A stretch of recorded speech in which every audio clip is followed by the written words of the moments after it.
I wish I had like a hot tea or something. That's okay. All right. Do you have time to go make yourself some? No. No, me neither. Let's do it.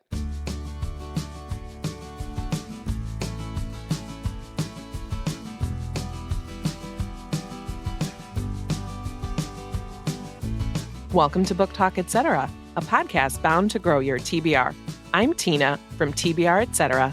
And I'm Hannah from Handpicked Books. This is a conversational podcast about books and more from two Midwest mood readers who are easily distracted by new releases. And today, we're talking about low-rated books. If you enjoy listening, we'd love for you to follow us on Apple Podcasts or your favorite podcast app. And if you have a quick minute, please consider leaving us a review on Apple Podcasts or sharing us on social media. It truly helps us connect with other book lovers.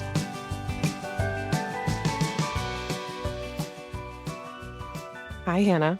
Hi, Tina. How are you? I'm good. You know, I'm warm. I'm really hot right now. I'm worked up, ready to talk about low-rated books. You went for a little walk this morning? We did. Yeah, there was drama with a missing LOL, but everything got resolved. But I'm nice and warm. And it is Cassia's first birthday today, which is Yay, very happy exciting. Birthday. Happy birthday, Cassia. You did it. We did it. You did it. Yes. Made it through the first year of life. We did. I took her out of the little car seat when we did drop off, and I let her like run in the halls because she can walk now. She was just walking and everyone's like, she's so little. Why is she walking? I'm like, because she wants to keep up with big sister, but very exciting stuff at our house. Yay. Do you have any plans with like family, or are you guys going to do like a party or anything for her? We don't have a party plan, but we're about to go to the zoo after we're done recording. Going to go to the zoo and do a cake. My grandma's coming over. So it'll be a nice low-key birthday. We keep things very low-key for year one too. It's it can be very overwhelming. Yeah. She loves a party. So I do feel a little bit bad, but I'm sure we'll make up for it later on. She'll be loved. She'll have fun. She will have fun. But I do want to talk about books before we go to the zoo. So I will start with my loving lately. And okay, listen, forgive me, listeners, if you are sick of hearing me talk about book organization, but it is what it is. I'm very excited about this one because I have cracked the Netgalley organization code. And I hope I'm not like the last horse to cross the finish line. I hope this is interesting for people that use Netgalley, and I'm not the only one not using it. But what I started in my loving lately is using the list feature on Netgalley. One of my biggest beefs about Netgalley, I love it. In case you're not familiar, it's a website where reviewers can go and request advanced reader copies or ARCs. They're all digital. But that's a lot of time how I get my digital ebooks or audiobooks. And one of my biggest beefs about the platform is that once you get approved, there's no way to filter. Your shelf is just your shelf. And it's like, however many pages long, depending on how long you've been on Netgalley. And I want to know what's coming out next month. I want to know what's coming out sooner so that I can prioritize certain titles. And I think the list feature will help me with this. So what I've done is created a bunch of lists for my books. I have 2025 requested, September 24 approved, October 2024 approved, etc. And you can do this from your phone or website. If you log into Netgalley, look on the main page, and on the computer, it's on the left side under your lists. Very good place for it. But you can do it on your phone as well, that's exciting for me because I do a lot of reading on my phone or iPad. And sometimes I'm like, what should I read soon? And this way I can log into Netgalley and see what I'm approved for. I went through and put all of the books that I'm approved for on lists. And it's also helpful so that I can see I already have 5 approved for January 2025. So maybe it's time to chill on requesting. And I think this will help me hold myself more accountable. I also created a list called To Review, which sounds silly because you're like, if you finished it, just review it. It just doesn't always work that way. So I have a ton in my To Review queue. So I need to start writing those reviews, but it's a good way to organize for me. And I said this to Hannah. I said, I have a crazy idea and I'll say it on the show. So maybe I'll hold myself accountable. I want to focus on Netgalley in November. I want to do all Netgalley books in the month of November. So we'll see because I want to get closer to 80%. My number right now is shameful. But my loving lately is the list feature on Netgalley. Yeah, I love that you brought this up. I also love how detailed you are with your lists. So I started using the list feature shortly after I came onto the podcast, because we have the Books on the Radar episodes. Smart. And that was helpful for me to be able to do like October releases, November releases, etc. But I haven't gotten as detailed with my lists. And I think that would be really helpful. I could see that being especially helpful if you are primarily a digital reader and you read a lot. I follow a lot of people on Instagram who really utilize Netgalley for like a large portion of their reading. So I could see that being really helpful to organize your things that way. I know it is. I'm really good one. I'm really jazzed about it. I also I love the list, the to review. So what that means, or I'm sorry, I love to review is a really smart one if I do say so myself, but I also have one that it's just requested. So once I request one, I can put it in there and I'll go in periodically and take it off if I've gotten approved. But if I haven't, then I don't forget about it. And then I could not prioritize that title if they haven't approved me yet. Because exactly. I am petty. But no, not petty. It's just kind of a good way to remember, like, have I requested this one? You know, that sort of thing. And it could be too, if they haven't approved it and you still were interested, you could still reach out to them maybe even and request a physical copy or be like, hey, did you see that thing that Did you see it? I really want this one. Rarely though. Yeah, I don't often do that, but I certainly could. Yeah. More so I just get mad behind the scenes. I'm like, man, come on, give me an approval. But anyway. I digress. For sure. Especially with certain publishers, you know? I'm not going to say their name because I want to be in their good graces, but yes, 100%. I think we all know. We all know. If you're a reviewer, you know who we're talking about.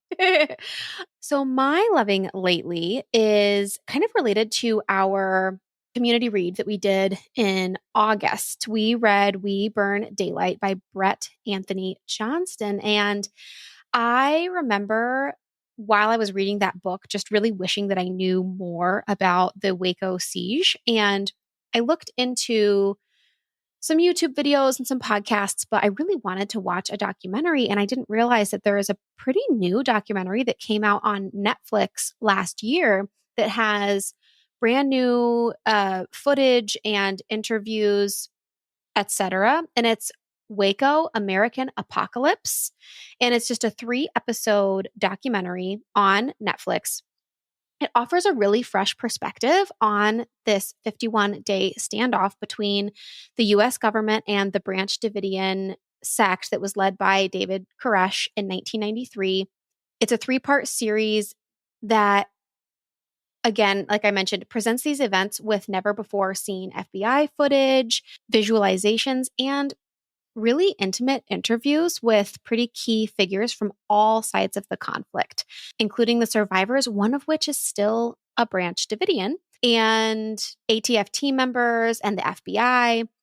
The documentary delves into the pre-siege life of the Branch Davidians and also the showdown that resulted in the catastrophe and the really horrible thing that happened. It brings new insights and details to light and makes it really clear how really messed up this whole situation was. I really appreciated that it was very unbiased. There is no narrator narrating this documentary. It is just the interviews and it shows all sides of the conflict. There's no commentary on it. We are just getting everybody's story and perspective as well as footage that we're seeing. So it's really not telling you how to feel, who did it, who's responsible, etc. It's just giving you facts and perspectives from a completely unbiased lens. And I really appreciated that. So I definitely recommend watching this if you are just interested in this event that happened, want a new and fresh perspective, or if you didn't know a lot about it and would like to learn more. And that is Waco, the American Apocalypse, a 3-part documentary series on Netflix.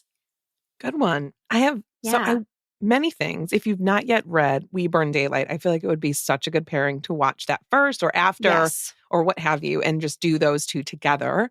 I'm definitely going to tune in. I like a 3-part. That doesn't feel too daunting, right? But it still gives you enough.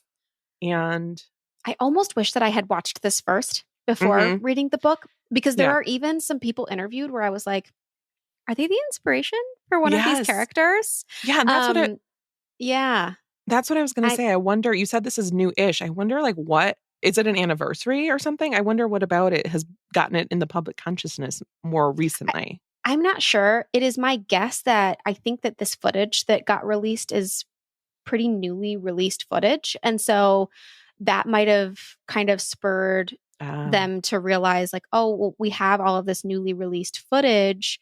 Maybe we could get some, of these people to talk. And I think that probably part of why, and I don't know, this is just me like guessing and talking and speculating, but I almost wonder if part of why they were able to get some of these people to talk, namely the Branch Davidians and the survivors, was that there isn't going to be any commentary. Like, this isn't going to be manipulated. You are just sharing your story, because I could see how they wouldn't want to take part especially if they're still members, if this is going to be like some reality TV type documentary that's going to get skewed and manipulated. So yeah, it was really, really interesting. And I thought it was very tactfully done.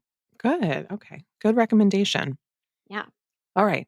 My latest read is a banger. I loved it so much. And this is Someone in the Attic by Andrea Mera. I think you brought it to the show for something, book on the radar. I brought it to either a mailbag or a shelf edition, but you had messaged me and you were like, can I read this? Can I please? And I said, take it, girl. Thank you. Yes, because I needed it. I really did.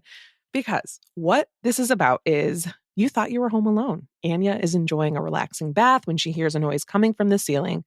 Through the open bathroom door, she sees the attic hatch swing down and a masked figure drops from the door. 30 seconds later, Anya is dead. And that is how it sets up. That's how the book opens.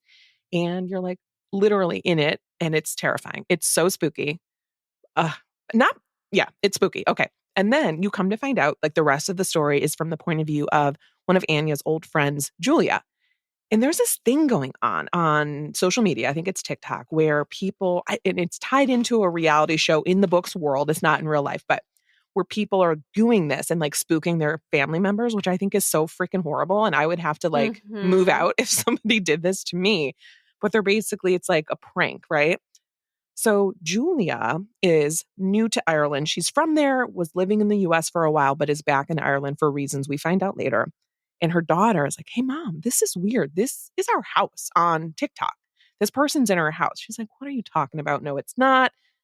And then she comes to figure out, okay, that is our house. And there's questions. They think, okay, someone's manipulating it. They grab footage from your TikToks. Anyway, it starts off with Anya's old friend Julia seeing her own house being used as one of these prank houses. And she's very confused about it. And that's sort of it. That's pretty much all the synopsis gives you, but I'm going to give you a little bit more, because the reason why this one worked so good for me is because it's a friendship story. You have this group of friends. There are 3 of them, Julia, Anya, and then her best friend. And they were friends when they were younger. And then there was a big falling out. And, you sort of start to unpack that as the story goes on. So it's, on the one hand, a little bit of a domestic suspense. There's a little bit of like this infighting with the friends.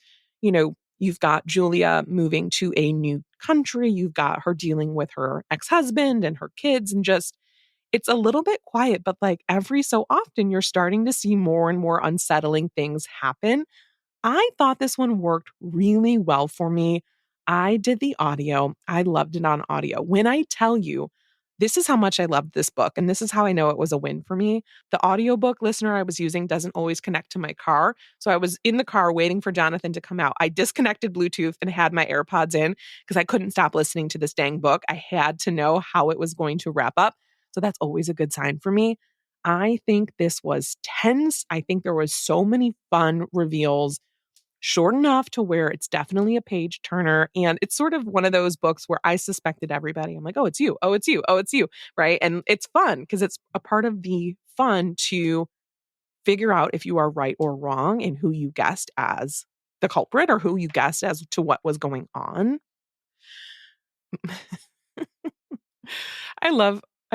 So in real time, I'm going back through my notes just to make sure I've covered everything. And it makes me giggle to look back at my notes because they're just truly stream of consciousness. How did Julia forget about the video? Because at one point she forgets about it. I'm like, what are you talking about?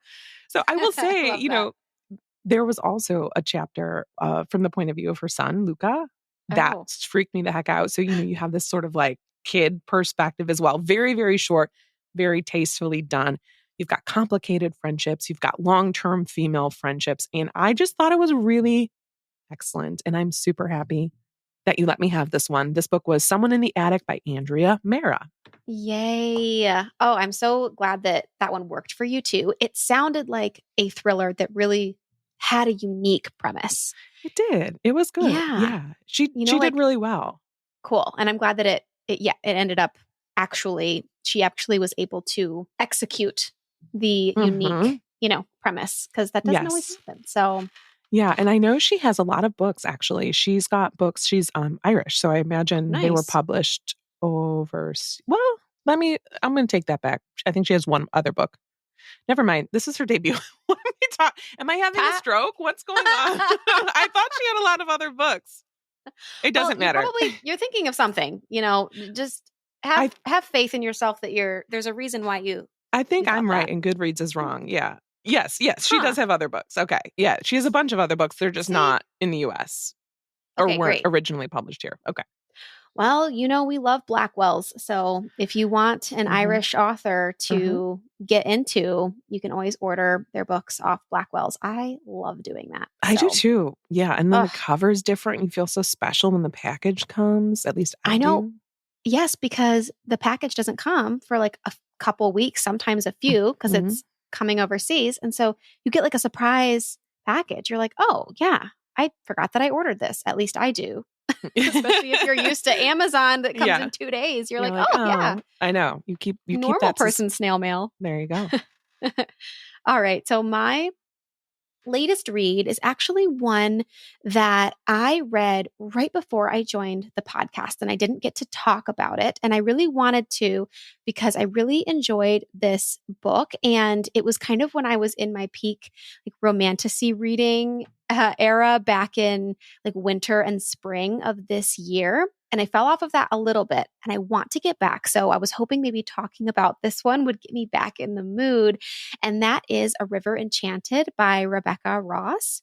I really like this author. I also read and completed, which is wild for me, the Divine Rivals duology, which is young adult. This is adult. But I've really enjoyed both. A River Enchanted is a fantasy set on the magical Isle of Cadence, where childhood enemies Jack Tamerlane and Adara must team up to solve a mystery of missing girls on their isle. Jack is a bard who left Cadence years ago, and he's called back because we end up finding out that it's only his music that can summon the spirits who rule the island, and they're hoping that this can help them solve the mystery. As they work together, Jack and Adara uncover secrets and island enchantments, and the story blends folklore and magic, music, art, and there's a really nice developing romance. It explores themes of duty, love, and partnership. This book was really beautiful, especially for fans of romantic fantasy. Rebecca Ross's really lyrical prose, I feel like strikes a really perfect balance between poetic and readable. I typically do not like purple prose, but her style of writing does not feel overwritten and pretentious, which I feel like oftentimes kind of more like lyrical writing can come off that way. And she strikes a really good balance. I also really did enjoy the central romance, but I was even more drawn to a romance between two of the side characters. And it really stood out. If you have read this one, you'll have to let me know if you felt the same way. I just loved them and their storyline. In general, the characters in this first book were really memorable. It had great world building, mystery, and the relationship dynamics were just really seamless. I thought that it was very engaging, and the ending left me eager for the next book. It definitely ends in a way where you're like, okay, this is definitely duology. The story is not over, but it was satisfying enough for me. I love that this is a duology, just 2 books and done. I am so intimidated by series, but I love the idea of them. And so I feel like a duology is perfect for me, so ideal. I can't wait to read the second one. If you enjoy romantasy, I highly recommend trying out A River Enchanted by Rebecca Ross. And it's available on Kindle Unlimited. Good. I too want you to get back into romantasy because I feel like you enjoy it so much. And it kind of sounds like this would be good for fall in some ways, like some of the themes and some of the evocative settings. I have to tell you, I've never heard purple prose before. Like, I've never heard that phrase. I don't know how I've missed it. Yeah, like just really lyrical, flowery writing. I knew what you meant immediately. I've heard flowery writing, but I never heard purple prose, but I like that.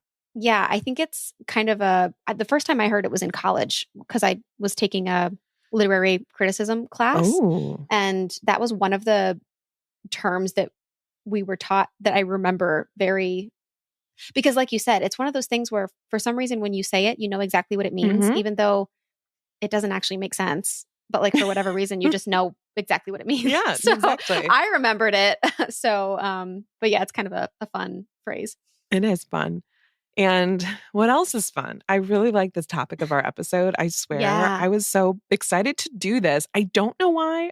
I think I think I do know why. So what we're talking about today is low-rated books. And we both chose and finished low-rated books. And our goal is to talk about whether or not we agree with the rating, if we can see why people rated it lowly, and just low-rated books in general. I wanted to talk about this because I find that I don't often agree with low ratings. I'm like, what do you mean? I really like this one. Sometimes I'm very surprised, and I don't mind a book if it's low rated. Where do you stand with it? I think that I can definitely be swayed by a low rating, but at the same time, some of my favorite books have been, rated lowly, which we'll talk about as well. But I definitely do find myself being at least somewhat influenced by a rating, if not in terms of whether or not I pick it up, at least in terms of my expectations. I think it can definitely sway me. But yeah, what do you consider a low rating? Sure. So when I was thinking about this episode, I used 3.5 on Goodreads as my marker. And, I think that a 3.5 rating is not a bad review or a bad star rating in general. For me, that means, I liked it. It was fine. I would recommend it, maybe not widely. I didn't love it. It's not a reread, or I don't need to buy it for my shelves, but it's good enough to recommend to the right reader. But I know that in Goodreads land, that because of grade inflation, if you will, or rating inflation, 3.5 or below is low. Like I rarely see books that have even below a 3 rating. If I do, I'm like, oh, geez, what happened here? Is that sort of where you landed with yours?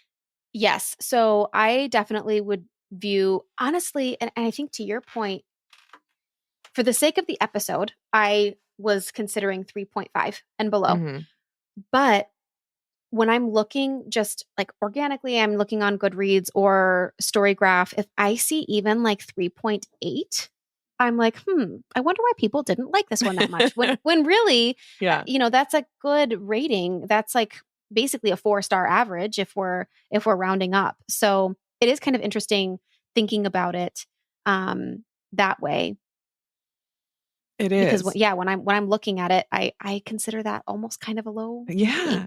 Well, and two, I think when I'm looking at reviews, I also consider when it was published. So if it was recently published, I should say when it was published, but also the reason I look at that is because I'm looking at how many reviews there are or how many ratings there are.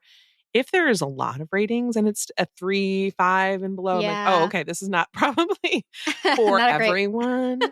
And so, but I kind of think you're right too. Again, with the grade inflation, the ratings inflation, I can see how you got to that conclusion about 3. You said 3.8 or even below kind of gives you a, maybe. It gives me a pause. It doesn't make me think like, I'm not going to read this because it's rated so lowly, but it definitely is like, maybe there's some stuff in here that made this book more polarizing even. Yes. Yeah. Which I like polarizing books. I think it depends on genre.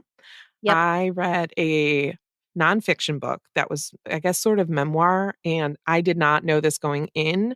It has a 2 point something rating. And I'm like, oh my God, if I had read that, if I saw that before picking up the book, I think I would have gone ahead and skipped it. And I also rated it 2 stars. So I sort of see where people were going. Oh, well, you didn't end up, you didn't end up loving that one, right? Yeah. So the book that I was talking about is Data Baby. I did not end up loving it. It has a 2.77. But to be fair, there's only 656 ratings. And, I had my issues with that.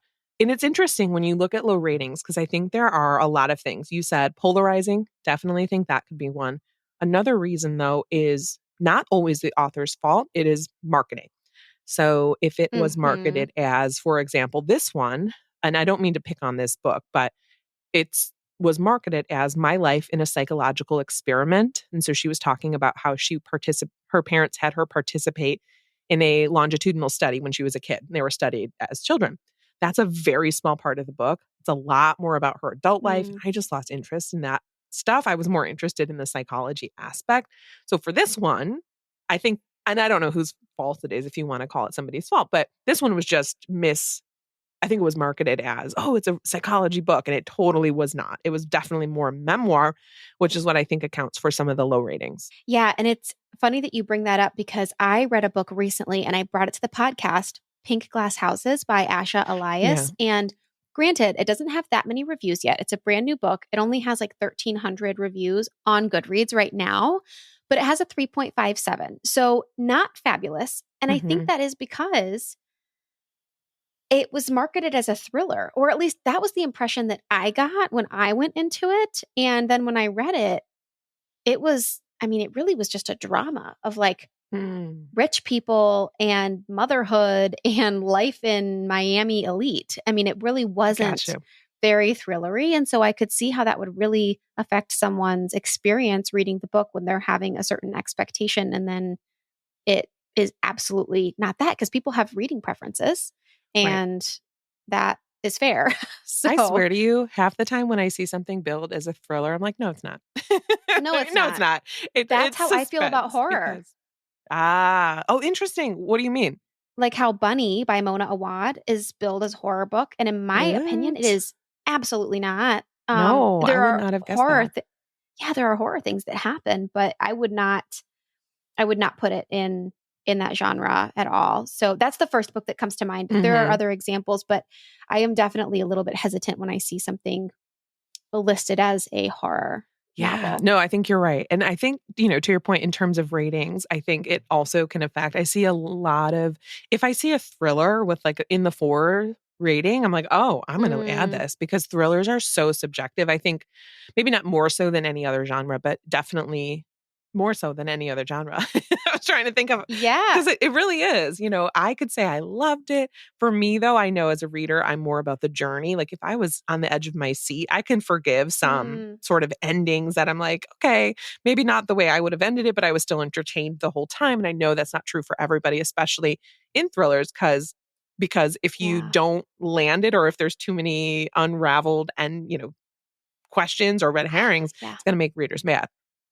Yeah, I can get so mad at the end of a thriller. And I really do wish I were more fair, but I can definitely be easily swayed. However, there have been times when like I have enjoyed the journey so much that the ending, although may have been a little silly, I can give it more credit, but sometimes I'm really harsh on the ending. So and I think you deserve to be, especially again in that sort of, that's what you're buying when you're picking up a thriller. Yes. Like I'm going to be titillated, but you're going to tell me what actually happened. And if that doesn't always deliver, can be a letdown for sure. And that was a question that I had, is if you feel like certain genres are more prone to lower ratings, which you kind of already went into. But again, I will add, I do feel like horror books are very, like I won't be as swayed by a low rating in a horror novel if I know that that's a trope or type of horror that I like, because I do feel like there is more room for readers to be critical of certain tropes or the way certain aspects were handled or whether they were scared or not, because all of that stuff is so subjective that I feel like horror novels also are very subjected to the likelihood of potentially getting a lower rating as well. Yeah. Well, especially if people pick it up, maybe not knowing. Yeah, you're right. Because I think it's like, I'm seeing it both ways. If a person picks up a book, they're like, it wasn't scary enough. Or and some people will be like, it was too scary or too weird or whatever. And it's like, yeah, that's sort of what you're buying, right? When you're picking up horror. Like this book had a supernatural ending and I hated that. Whereas I do not mind that. I like that because at least I can't guess it. I just want to be surprised. I don't like a supernatural ending. I don't like a supernatural ending, especially if there's no indication that it's going to be supernatural at all. And it's not even like a thriller. I'm thinking of, I can't say, but I have a question about how you run your social media page. If you're doing reviews, maybe on Instagram or what have you, do you share reviews of books that you rate lowly? Yes, I do. And I think that got easier when I stopped sharing star ratings. And I don't have anything against star ratings. And I like seeing other people's star ratings. This was just a personal preference that I decided to do a while ago because I felt like it was the most true to how I want to review books, which is that there is a reader for almost every book out there. Obviously, not including books that I think are actually actively harmful of course, taking that out of the equation. I do think that there is a reader for pretty much every book out there. And I would hate to have someone like know that they, or just, I don't know. I would hate to have someone not read a book because they see the 3-star and don't read the rest of the caption or don't read why I rated it 3 stars, because I feel like, especially when you're just scrolling, that can happen so often. And so, if I didn't love a book, what I really try to talk about in my reviews and even here on the podcast is why, or say what you can expect objectively from the novel. And I feel like that can be helpful, especially if readers really know their tastes well. If you can say, like I might not be a reader who enjoys Space Odyssey, but I read one, which, first of all, I'm probably not going to read one. But for the sake of an example, someone can read my review and be like, well, she didn't like that this ended up being a science fiction novel that was really heavy on the science and took place in space. But I really like those two things. So I'm going to give this one a shot based on everything else that she said about it. And so I do think being thoughtful in that regard can really help other readers decide whether or not they want to read something. But what about you, Tina? No, you brought up so many good points. And it's so funny. As I'm sitting here listening to you describe it, I've gone back and forth, and I kind of go back and forth in my Instagram with whether or not I should share on like the grid, if you will, reviews for books I did not like. Lately, I have been staying away from that. A piece of it's because I heard Anne Bogle say once a long time ago that she knows if she posts a book cover on her Instagram, people are going to see it and think, oh, Anne recommends X without looking at the caption. And then they're going to come back and be like, what? Why did she like this? I didn't like this book type thing. And I'm paraphrasing. This was years ago, but that really resonated with me because I thought, okay, I hear that. On the other hand, I don't want my Instagram to just be glowing reviews for a lot of reasons, but I think knowing what a person thinks about books, good, bad, middle of the road, can help you understand who they are as a reviewer. To the podcast, I'm happy to bring everything. I've brought books I did not like. I've brought books I really enjoyed and, sort of everywhere in between. I don't know why it's different. I think let me scratch that. I do know why it's different because you're listening to me. I'm in your ears right now, right? In the podcast. You can hear tone and inflection. Yes. And there's more nuance. There's more room for that. Whereas on Instagram, it's like, okay, I'm scrolling, what have you.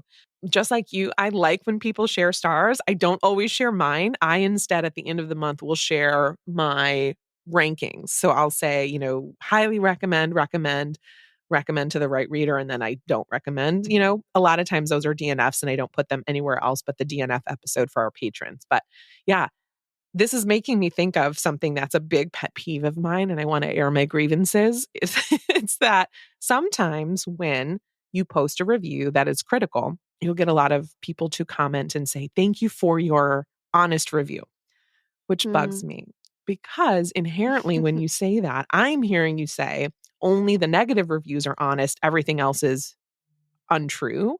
maybe not everything else, but that's what it's making me feel like. And I want to say, yes, my highly rated reviews are true. They're just as true as the ones that are more critical.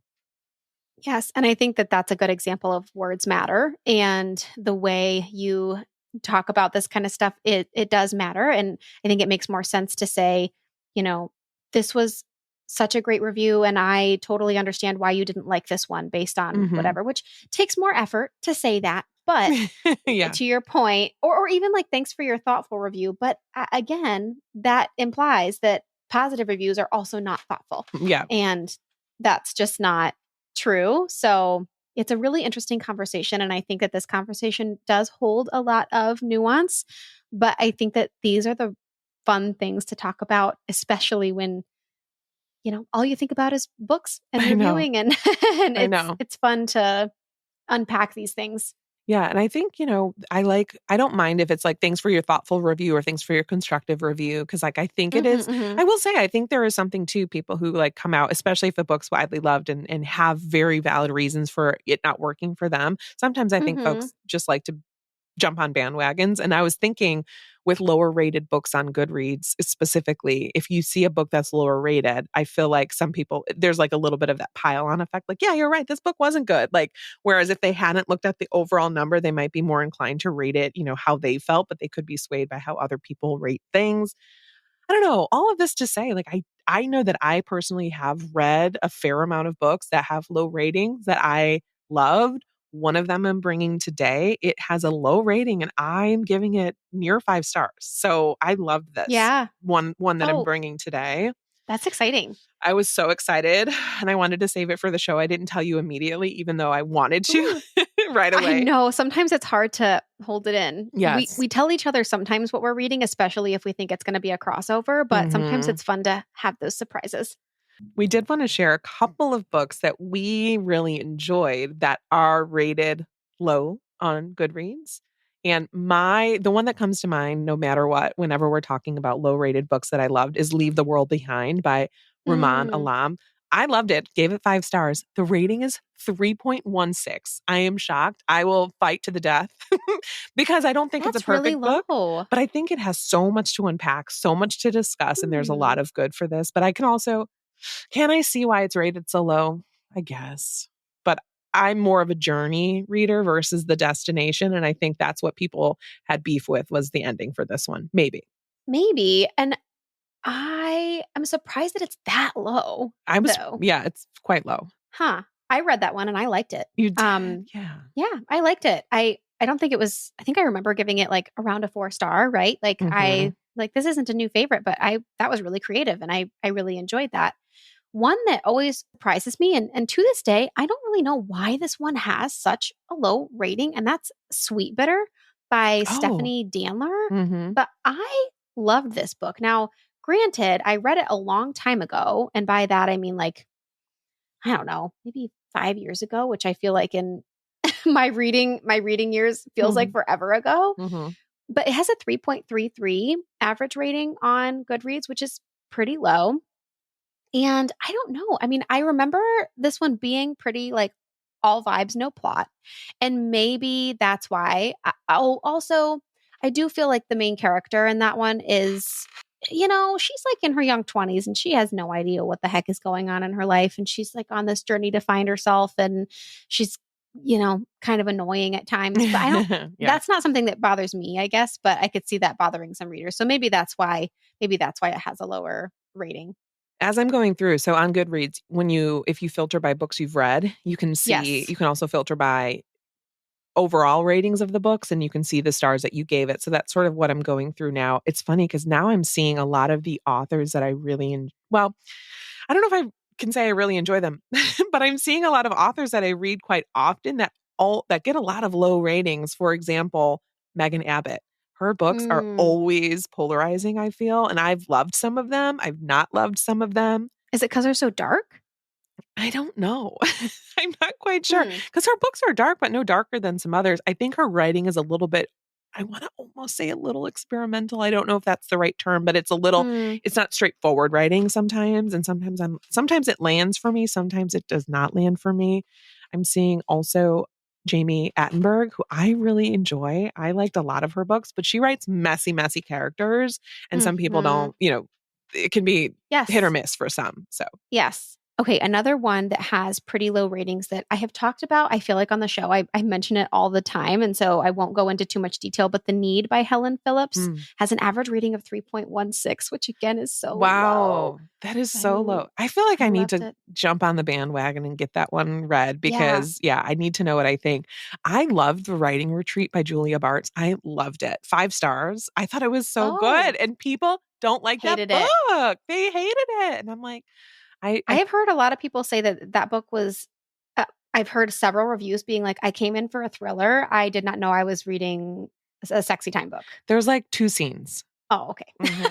Yeah, there's like not that bad. But yes, I do think that's people's argument with that one.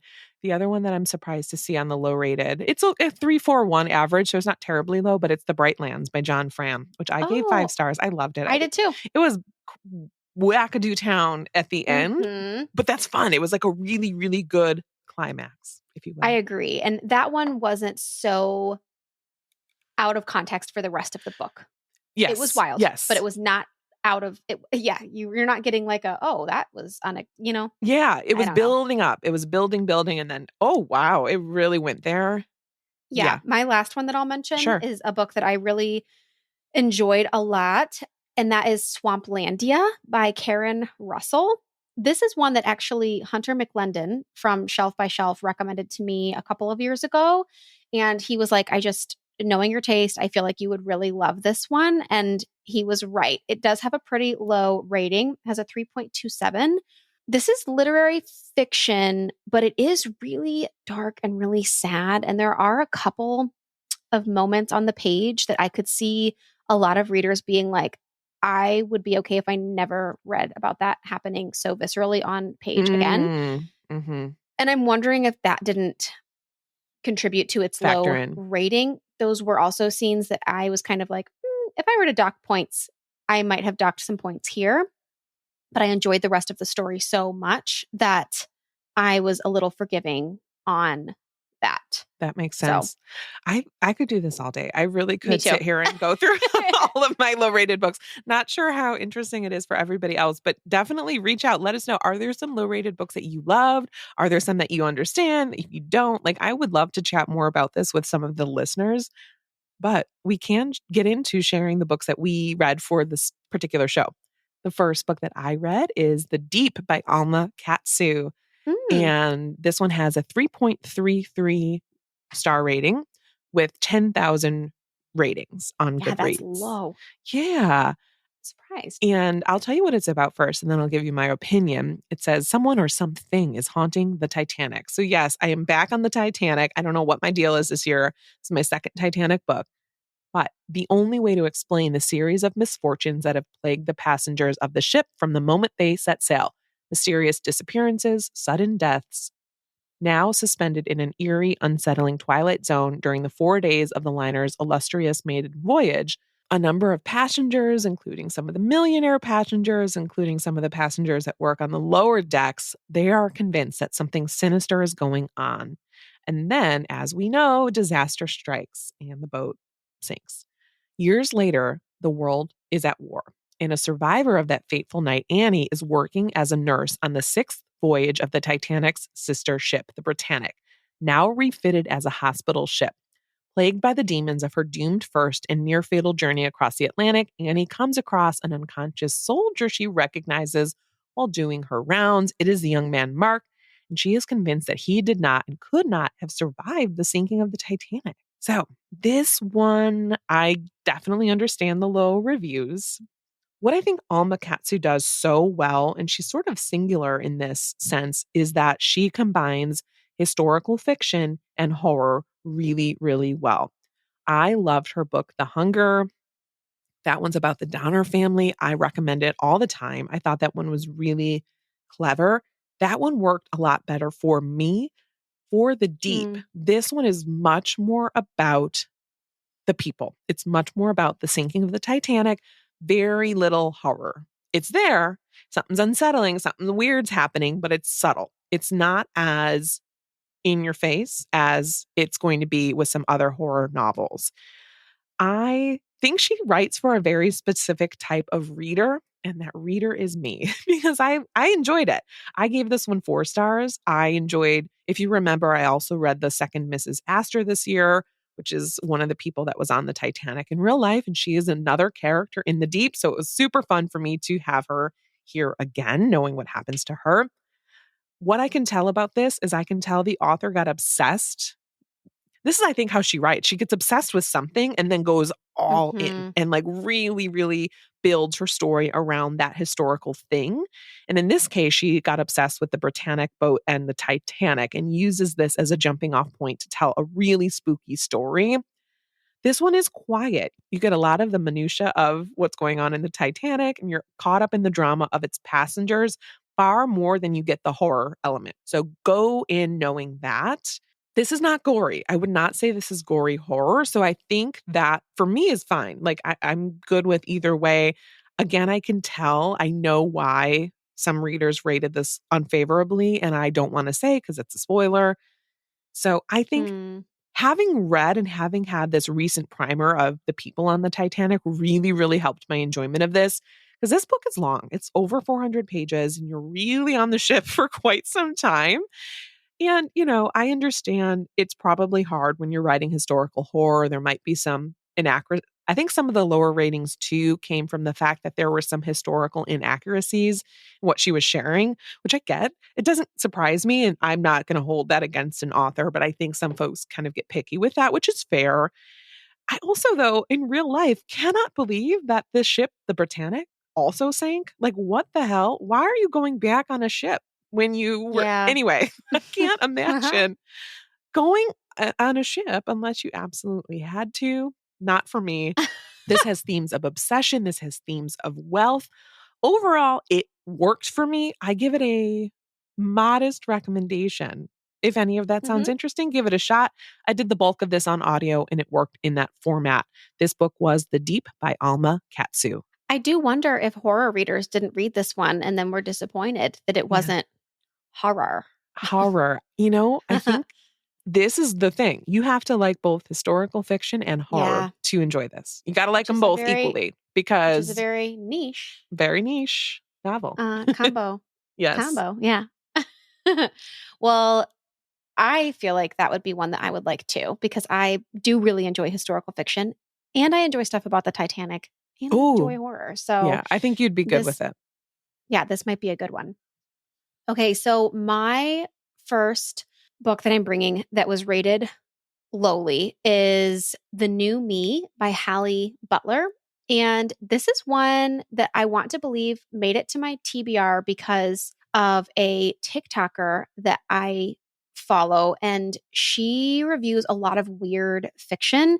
She is who convinced me to read, not me personally, but because of her videos, I was convinced to read I Who Have Never Known Men, which I loved, 5 stars. And this is one that I added to my TBR because Nicole reads. I can put her channel in the show notes because I forget exactly what her handle is. Let me tell you about this book and what I thought about it and why I think it might have gotten some low ratings. This book follows Millie, a 30-year-old stuck in a very monotonous life routine. She works a pretty thankless and terrible temp job by day and spends her nights in her apartment obsessing over how she could improve herself, improve her life, her job, her attitude, her appearance without ever taking actual meaningful action. And I think that part right there could frustrate some readers. She ends up getting the potential for a full-time job, and it brings kind of hope of this better life potentially. Then it brings the uncomfortable realization that her dreams might be a little bit more hollow than she thought. And this is truly one of the most stream of consciousness books I have ever read. So you heard me talk about the synopsis. That really is it. That's it. That's all this book is. We're just following this young woman through her very monotonous daily routine. It gets a little repetitive and redundant. And she is talking to you about her thoughts and everything that crosses her mind as she is going through her day to day. It is the epitome of no plot, all vibes. And she's just fumbling through life and work. And she isn't particularly likable or easy to root for. She's very messy. She's also pretty quirky, maybe even a bit strange. But what I really liked about this book is, well, first of all, I enjoy a stream of consciousness narrative. That is something that I can enjoy. It's not necessarily a buzzword for me, but it's not something that will deter me. This book is also really funny. It is hilarious. This character drops so many truth bombs, and the internal conversations that capture those really awkward moments that we all replay in our heads. There were several moments in this book where I was like, oh my gosh, other people have thought that. And I like books like that have this way of artfully making us realize that we're all just kind of fumbling through. I do understand, though, why it gets low ratings. It is very messy. It's pretty all over the place. And also, it has this very apathetic and emotionally dense tone, which I think was intentional because I think that is how our main character is feeling. But, and I like a really emotionally impactful book, but I think because of the purpose of this novel, I didn't mind that denseness this time around with this one. I personally enjoyed it overall. It's not a new favorite, but I thought that it was really funny, and I'm glad that I read it, even if just for the really unique and funny reading experience. And that is The New Me by Hallie Butler. I'm happy that this worked. So yeah, I was scared not scared for real, but I was a little apprehensive when we put this on our topic list because I thought, oh my God, if we can't find one, like I feel like it's going to be hard to read for. I think I said that to you because I was worried we were going to be DNFing left, right, and center. But I'm glad that you found one that worked for the most part. Yeah, and I think that does come down to as well knowing your reading taste. Yeah. And I definitely had to be more careful with the books that I considered for this episode. Yeah, and that's why I picked Alma Katsu's book because I knew that I liked her writing, and I'm like, okay, I've read her before, enjoyed her before, so I knew I had a shot at, enjoying this as well. So I was glad I took that risk. My second book, though, is the one that I'm giving a tentative 5 stars. I loved this book. It is The Hole by Hai Young Pine. Oh, have you read it? It's different. There's a couple of the holes. Does it have that white? Oh, it does have the white cover. Oops. Okay, it does have the white cover. Hear you talk about this. Yes. Okay. As of this recording, it has a 3.35 rating on 7,700 ratings on Goodreads. This is a tense, gripping novel by a rising star of Korean literature, and it's about Ogi, who has woken up from a coma after causing a devastating car accident that took his wife's life and left him paralyzed and badly disfigured. And I'm quoting. His caretaker is his mother-in-law, a widow grieving the loss of her only child. So he was married to her daughter. Ogi is neglected and left alone in his bed, and his world shrinks to the room he lies in and his memories of his troubled relationship with his wife, who was a sensitive, intelligent woman who found all of her life goals thwarted, except for one. She was big into gardening and worked really, really hard on the garden in their home. But soon, Ogi notices that his mother-in-law is in the abandoned garden. She's uprooting the plants that his wife had planted, sort of obsessed with being out there, and he can't figure out what she's doing. He also can't move, so he cannot go and investigate because he is completely incapacitated. And when he asks her what's going on, she answers only that she is finishing what her daughter started. As the book goes on, you're with him. He can't move, but he does eventually gain a little bit of movement. He can communicate a bit with his eyes, and he gets use of his hand. So he comes to the point where he's like, I got to get out of this room. I got to get out there, figure out what's going on. And sort of he's trying to escape, basically. As he does this, he discovers difficult truths. In a word, this book was twisted. It has been on my TBR for a long time. I have no idea where I heard about it originally, but it was on my list, and it was very different than what I was expecting. This is psychological suspense. I would not call this a thriller personally, but it is very suspenseful. And it's about a man who has to come to terms with being almost completely incapacitated. He was a college professor previously, pretty active, sort of had this robust life, and then that all gets taken from him. He refuses to accept the fact that he will never walk again. And you're sort of coming to terms with that with him as you're reading, which can definitely make you very uncomfortable. I would almost call this isolation horror in some ways. It's psychologically tense, it's dark, and these are all things that I love in my fiction writing. I thought the author set this up so well. They slowly peel back the layers as you come to understand who this man was, who his wife was, and what all happened on the fateful day. This is a book that also has a lot more going on with it than what you get on the surface. So you get this sort of surface plot, and then as you're getting these flashbacks, as you're getting more backstory, you're getting an understanding of being a partner, being a woman, being a mother, sort of just all of these other tropes or themes, if you will, emerge through OG's memories. And I think it has a lot more going on than people expected. And I think that's where the low rating came from. It's not a thriller. I mean, how thrilling can it be, right?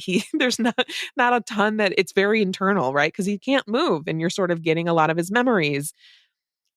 This book is bleak. And I also think that's why people rated it low. It's sad and it sucks. And you feel for OG and his mother in law because you, as the reader, can see that things aren't probably going to end well for them, even if they can't yet see it for themselves. For me, this is a huge win.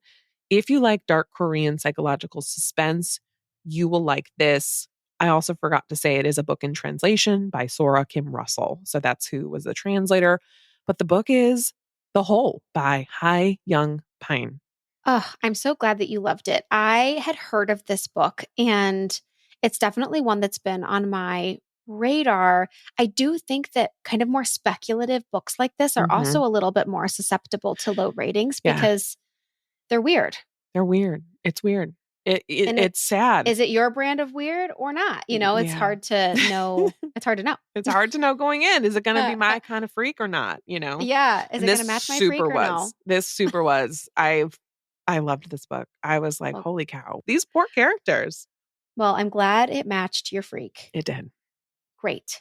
Okay. So my next book, I have pretty complicated feelings on, but I'm going to try to be as concise as possible when talking about what I thought about it.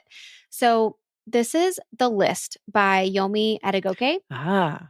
Yes. And this came out, let's say, a couple of years ago. It's a debut exploring secrets, lies, and the complexities of life online. The story centers on Ola, who is a prominent journalist, and she's about to marry her fiance, Michael. They are a really popular social media couple, so a lot of people know them online. They're the couple goals, especially within the Black community. They are known as the epitome of Black love online and in the social space. But one day they wake up to a viral message. Oh my God, have you seen The List? This is an anonymous account who has posted allegations online, and Michael's name ends up appearing on the list. And Ola is known for supporting similar causes, and she now faces a personal crisis that challenges her values and threatens her future. So this was definitely a very compulsive and page-turning book, and it really does dive deep into the complexities of modern relationships and the power of social media and how social media can affect those relationships. It tackled themes of public perception and personal conflict, your integrity, and grappling with your values. I had very complicated feelings about how it tackled those themes. At first, I was really intrigued by the nuanced conversations around protecting those we love and even kind of going deeper into the Me Too movement, the dual nature of influencer culture. The narrative opens up really important discussions about accountability and justice, especially in the age of social media. But as the book progressed, on a very non-important level, I just feel like it kind of lost steam towards the middle. But I also feel like the reason why it lost that steam is it tried to cover too much ground. It caused the themes to feel kind of convoluted and diluted and just very scattered. And also, Michael is one of the perspectives that we're following, and I did not enjoy following Michael, especially when we know that he's on the list. And I didn't really feel like that perspective added to what the book, I think, was trying to do. His point of view often felt like a distraction from some of the more compelling aspects of the story. And yeah, it just seemed to dilute the weight of the themes that this book was, I think, attempting to explore. And I'm being vague because I don't want to spoil anything, but I'm trying to kind of give at least a little bit of an idea of what, didn't work or confused me about this book. So yeah, some of the conversations around the Me Too movement too almost felt like they were reduced to pettiness, which kind of bothered me. But then reading the interviews with the author after I read this book, I was even more confused because it seemed like she was really trying to have the opposite intention and effect through writing this. So it just left me feeling kind of conflicted about her execution and why she made some of the choices that she did in the book. I will say, despite its flaws, it does offer some thought-provoking material, and it brings up really important questions about how we navigate public perception, personal integrity, and social justice in today's really hyper-connected and chronically online world. If you have read this, I would love to discuss it further because I think that there's a ton to unpack here. Even though I didn't love it, I also didn't hate it. And I think that this would be a good book club book because, wow, there is just a lot to discuss. And that is The List by Yomi Adegoke. Yeah, this is a tricky one. I had certainly heard of it before. I was contemplating reading it. For whatever reason, I never picked it up. But I think you did a really good review. Very balanced, very thoughtful, very Thank demure. you. Are we still saying Thank demure? you. I feel like we're not. Demure.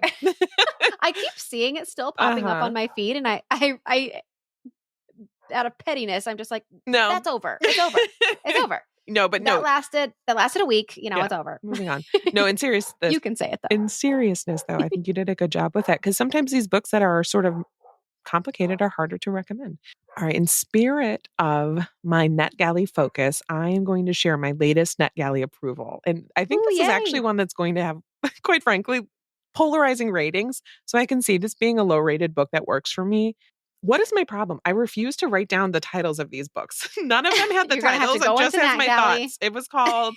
All right. So this one's called Victorian Psycho by Virginia Fecteau. And I know this author because I read her book, Mrs. March, and I liked it. That's another one I'm sure has low ratings. I didn't even check, but I could probably guess because it was very interesting. Victorian Psycho is a novel that probes the psyche of a bloodthirsty governess. Winifred Noddy arrives at Enzer House prepared to play the perfect Victorian governess. She'll dutifully tutor her charges, Drusilla and Andrew, tell them bedtime stories, and only joke about eating children. But the longer Winifred spends within the country's dreary confines, the more she learns of the perversions and pathetic preoccupations of the Pounds family, the more trouble she has sticking to her plan of being good. Whether creeping around the moonlit lawns in her undergarments or gently tormenting the house staff, Winifred struggles at every turn to stifle the horrid compulsions of her past when her chillingly dark imagination breaches the feeble boundary of reality on Christmas morning. Winifred is finally ready to deliver on her generous gifts. This has sardonic wit, and it's going to be a bit macabre. We will see how this goes. I just love the synopsis of this. I think it sounds absolutely unhinged, and I am here for it. That one is Victorian Psycho by Virginia Fecteau. I love a Christmas horror or Christmas Love a thriller. Christmas creeper. Yes, like the Family Game book. Yeah. Didn't that one take place over Christmas? It's just fun to have something. Yeah. A Christmas macabre, creeper. Holiday spirit. Macabre merriment. Love alliteration. Macabre merriment. There we go. Are you slasher curious? Are you slasher curious? This could be your next Christmas pick. I like it. Okay, so I'm going to stay on theme, and I'm also going to bring a recently approved Netgalley book. This one comes out in March 18th of 2025. It is Hot Air by Marcy Dermansky. And first of all, the cover alone, I'm sorry, if I didn't know that I already really liked this author and loved the book Hurricane Girl by the same author, I would have already been interested in this book, not reading the description because I'm such a sucker for a cover by. It's just so fun and unique. If you look it up and you see the cover, you'll know what I mean. Beautiful. Isn't it a stunner? Mm-hmm. I've never seen a cover like this before. It's really stunning. This is an unhinged story of marriage, money, sex, and revenge. And it unspools when a billionaire crashes his hot air balloon into the middle of a post-pandemic first date. So this is a book about Joni, who hadn't been on a date in several years, when Johnny invites Joni and her daughter to dinner, and his house is beautiful. His son is so sweet. And their first kiss is not great, but Joni could convince herself that it was nice enough. And when Joni's childhood crush, a summer camp fling turned famous billionaire, crash lands his hot air balloon in Johnny's swimming pool during this date, I'm presuming, Joni dives in. And who's to say if that is literal or figurative? I guess we'll find out. But yeah, soon she's finding herself alighting on a lost weekend with Johnny, the bad kisser, Jonathan, the billionaire, and Julia, his smart and stunning wife. This one sounds like it's just going to be a hot mess express, super unhinged, weird, probably funny. And I'm excited about it. That's a spring release that I will definitely be getting my hot little hands on, and that is Hot Air by Marcy Dermansky. Oh, I see what you did there. That was good. I love it. Thanks. That was a very gorgeous cover. I've, like you said, never seen anything like it. So I added that to my TBR as well. Yay. And we hope you do too. Well, that's it for today. We thank you for spending a part of your day with us. Links to all the books mentioned can be found in the show notes. If you enjoyed today's episode, you can help us by following wherever you listen and by leaving a review on Apple Podcasts. It helps us get our show out to new listeners and grows our audience.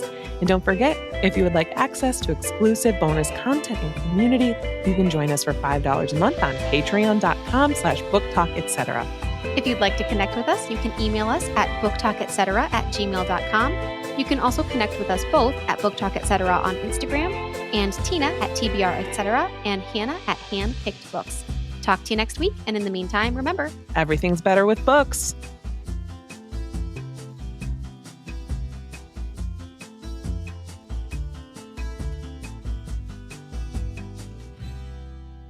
Happy birthday, Cassia. You did it.